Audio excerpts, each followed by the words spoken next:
What's up, YouTube? This is NK from BMC, and today we are going to be talking about how to graduate college. These are my personal tips and tricks to making sure you graduate on time and how to manage your workload. We will also be going into what I feel was the best path for me financially from my freshman to senior years of college. Also, don't forget to hit that like button for the YouTube algorithm and subscribe for more content like this. We will be regularly updating and adding more videos just like this one, so make sure you are never out of the loop by subscribing, liking, and commenting on our content. With that out of the way, let's begin our video on how to graduate college. Number 1. Effective time management.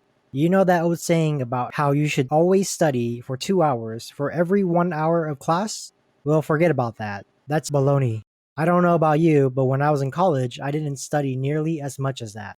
I did, however, make sure to spend about 30 minutes after class to review and memorize what the teacher just talked about. That's right, you only need to spend anywhere from 30 minutes to an hour after each class. The most I ever spent was probably an hour reviewing what I just learned, and that was because the lecture was 4 hours long.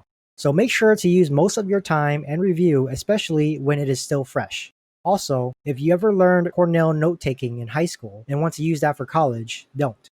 If it works for you, that's great, but personally, I learned it in high school and all my teachers emphasized this was the only way to take notes, and I ended up never even using it. Number 2. Take your GE courses first.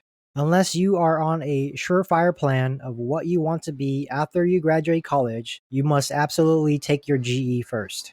There's a lot of reasons for this, but the main one is that you want to have all your bases covered. There's a statistic out there that says over 50% of all college students change their majors within the first 2 years. So, if you are like me and change your major, you will want to have your GE courses done because that will transfer over. I made the mistake since I wanted to be a biochem major and took all those hardcore science courses like OChem, plant and animal biology, etc. and so forth within my first 2 years. These courses were extremely hard and I struggled but managed to pass with a B average. However, when I decided to change my major, only some of these classes counted towards my new degree.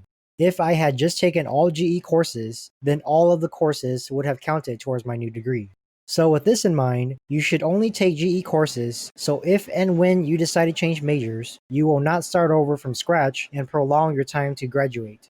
Taking all your GE courses should take you approximately 2 years to do it, so it will match with the time frame of your graduation. Keep in mind, you may have to take higher education GE courses depending on your college also. These are typically quite easy, and I would recommend picking a course that interests you. In my experience, I took ancient mythology and a feminist women's studies class. Number 3. Use every single financial resource given to you. I remember thinking on my first semester, how would I be able to pay tuition and all of my courses? But depending on your wage or living situation, you may not need to pay much at all. Apply for financial aid as soon as possible. Ultimately, you want to do it before the semester starts, so you have that cash in hand to pay off any fees. The worst thing you would want to do is to wait until the semester starts and learn that your financial aid money did not come through because you were missing some documents. Some schools also offer scholarships, and you should absolutely look into these scholarship programs. You'd be amazed about how many people don't sign up for these because they think they will never get it. Lastly, make sure to talk to a school financial advisor. These people are literally paid for by the school and will work with you to make it so you can attend. These counselors are free and you should always take advantage of situations like these. I remember I did not know a single thing about financial aid or budgeting until I had a long talk with one of my counselors. Schedule a meeting with one today. Your future self will thank you endlessly for doing so. Number 4. Consider a JC. Junior colleges, aka community colleges, in some states is a viable option if you cannot afford a 4-year university right off the bat. Community colleges offer you a strong alternative at a low tuition rate. I personally went to a community college right out of high school. You will probably miss out on so-called real college experience, but hey, you can always join a frat or sorority, or club even, when you transfer to a 4-year university all the same. I joined my local JC and I ended up not paying a single cent in tuition. That's right, you heard correctly. Tuition was paid for in full by my financial aid. On top of that, my college had a program that if you made less than X amount, tuition was waived entirely. That means that the only costs I had were school supplies, books, parking pass, and other miscellaneous goods. Community colleges allow you to take all lower division courses, so take advantage of this. You can even complete all your general education courses for essentially free, knocking out the first 2 years that you could have been spending thousands at a larger university. This is an exceptional deal, especially for people who are struggling with money or don't have the financial backing to go straight to a 4-year college. There is absolutely no shame in attending a junior college, and I personally think it is even the best choice to do so because you save thousands in the long run. Number 5, seek help when needed. This is a very broad advice, so let me explain. You never want to be failing and suffer in silence. At the earliest inkling of a bad grade, you should immediately start utilizing your academic resources. Some of these can be peers, professors, or even the academic counselor. Some of these people are literally paid to help you succeed, and most professors never want to see their students fail. I remember when I was taking this incredibly hard course called organic chemistry. I could not understand the material at all. I would study for hours and even then, nothing. It was like the information was going in one ear and out the other. After wasting time trying to understand it myself, I decided it was enough. I scheduled a meeting with my professor, and to my surprise, she agreed to talk to me. I went in and she enthusiastically explained how to do the problems and made it super easy to understand. As an introvert, I always felt I should never visit the professor because I believed they were always too busy to explain things. The exact opposite is true.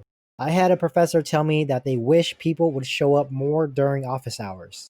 They loved seeing students better themselves, and every time a student gets a light bulb moment, they jump for joy. Lastly, getting together with a group and asking to be part of a study session is always a good option. Your classmates and peers are in the same situation as you. Sure, there are those smart ones that always sit in front of the class that understands everything like a sponge. But chances are, if you have a hard time understanding something, then somebody else does too. Talk to your classmates. Ask them questions. Group up and suggest a study session together before a big quiz or test. There has never been a time where I was rejected for asking to either start a study session or join a study session. Most people are very friendly and would welcome another head when cramming for a large exam. I've met some of my greatest friends just by asking to be a part of a study session. Bonus. Number 6. Network. This is a bonus one that I feel everybody should consider. It is not mandatory, but I feel that it would be great to have and learn. Now, if you're like me, as soon as you hear the word network, you instantly feel a sense of dread. I was incredibly introverted and I never really liked talking to anybody. I had my small group of friends that I graduated high school with, and we stuck closely together. But college is going to be one of the best, if not the best, time of your life to network and get to know people. A lot of people in your major classes will end up becoming your peers, colleagues, coworkers, maybe even bosses. It is a good time to start networking and building those bridges. Even if you aren't their friend or best classmate, the simple act of talking to them about something small will open up many doors. I remember when I graduated college and got a job interview at this one prestigious company. An old classmate reached out to me when he saw my name on the interview list. We caught up and he told his boss about me, which greatly helped my chances of getting hired. And guess what? I barely know the guy. I think one night while we were in class, I talked to him about some of the answers he picked on the last test and how well he did. Literally, that was it. Network as much as possible. Whether it be in groups or study sessions, these people will be with you throughout your career. Even years down the line, when I have already graduated, I still message some of my old classmates about specific questions here and there. They are going to be one of the best investments you make while in college. And that's it, guys. I know this video is missing some minor details, but I wanted it to be general enough for everybody. If you guys want to see more or even see a part 2 of this video, just let me know in the comments below. I'm also thinking about a video of how to find a job after college, so let me know if you would like to see a video like that too. Thanks again, guys, and remember to like, subscribe, and comment for more content like this.